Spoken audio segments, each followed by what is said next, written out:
SSC group C group D আর upper প্রাইমারির জন্য ভীষণ ইম্পর্টেন্ট ম্যাথ। কি বলছে দেখো, বলছে 6টি ক্রমান্বয়ে পরস্পর অযুগ্ম সংখ্যার গড় হচ্ছে 64, বৃহত্তম সংখ্যাটি নির্ণয় করো।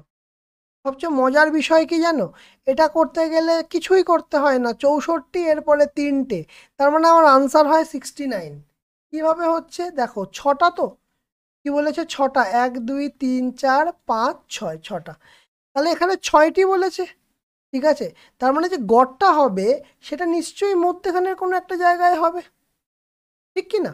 মধ্যেখানের কোনো একটা জায়গায় হবে, তাহলে মধ্যেখানে যদি কোনো জায়গায় হয় আমার, তাহলে মধ্যেখানে যদি আমার ভ্যালুটা 64 হয়, মধ্যেখানে যদি আমার ভ্যালুটা 64 হয়, তাহলে এর আগের ভ্যালুটা কত হবে 63, এর পরের ভ্যালুটা কত হবে 65, কত হবে 65, ঠিক?